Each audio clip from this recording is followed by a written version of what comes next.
আসসালামু আলাইকুম। আজকে আসছে একটু আপনাদের জন্য নতুন একটা রেসিপি নিয়ে।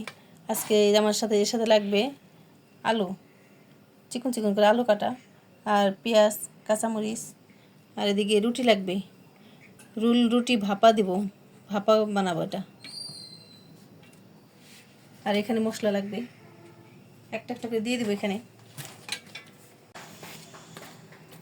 আর এখানে দিয়ে দিব স্বাদ মতো লবণ, লাগবে বেসন।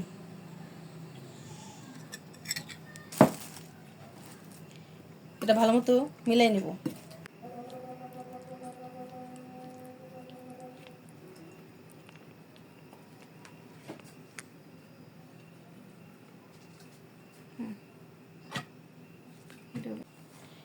এখানে আমি ভাপ দিয়ে নেব এই রোলগুলা। এখানে হালকা একটু তেল দিয়ে দিলাম।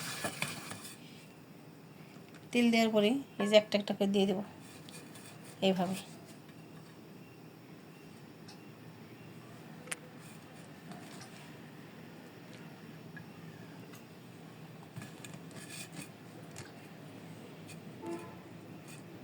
এভাবে ভাপ দিয়ে নেব। এই যে রোলগুলা আমি এখন একটু ভাপ দিয়ে নেব। এই যে ভাপ দেওয়া শেষ, দেখেন। এখন উঠাই এটা আমি কেটে নেব। আলতো হাতে উঠাইতে হবে, এইভাবে।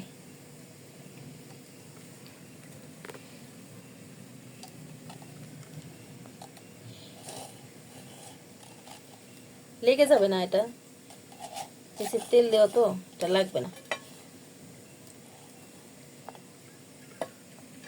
এখন আমি যে সাইজ করে কেটে নেব, এই যে এইভাবে।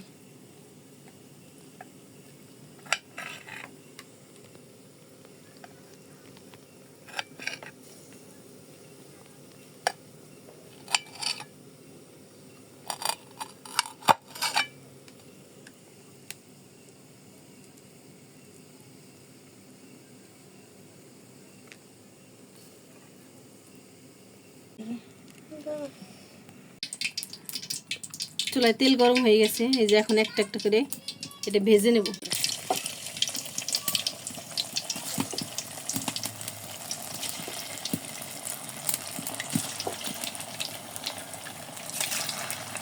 এটা খেতে এত টেস্টি, আপনার বাসায় একবার হলেও ট্রাই করে দেখবেন। রুটি সকালে বানালে সবার বাসায় থাকে, এরকম নাস্তা বানাই দিলে বাচ্চারাও খুশি হবে। ট্রাই করে দেখবেন। এখন একটু উল্টাই দিব। এই যে এক পাশটা হয়ে গেছে তাই, কিন্তু ভাজা ভাজা করবো একবারে, একবার ক্রিস্পি ক্রিস্পি হবে। এটা খেতে এত টেস্টি, সেটা বলার মতো না।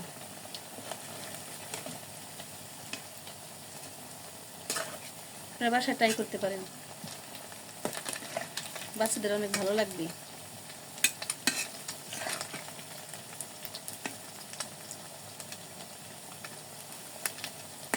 এটা ভালো মতো ভেজে নেব।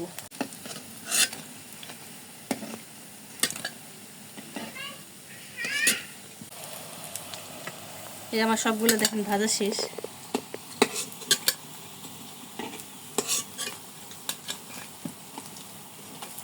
এই রাস্তাগুলো এত সহজ বানাতে। এই যে আর কয়েকটা আমি রুল আকৃতি বানিয়ে নিছি, দেখেন কি সুন্দর।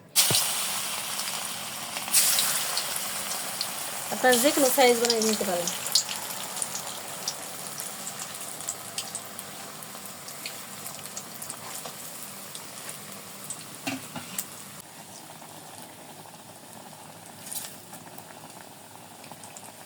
এটাও ভালো মতো লাল করে ভেজে নেবো, একবারে বাদামি কালার করে নেব।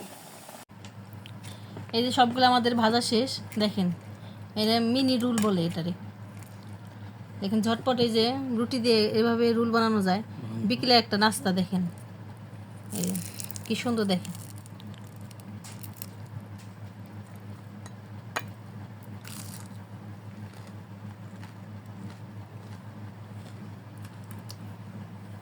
সেই হয়েছে। আপনার বাসা অবশ্যই ট্রাই করবেন, আর আমাদের পাশে থাকবেন। আর আমাদের ভিডিওটি ভালো লাগলে একটু শেয়ার করে দিবেন। আল্লাহ হাফেজ।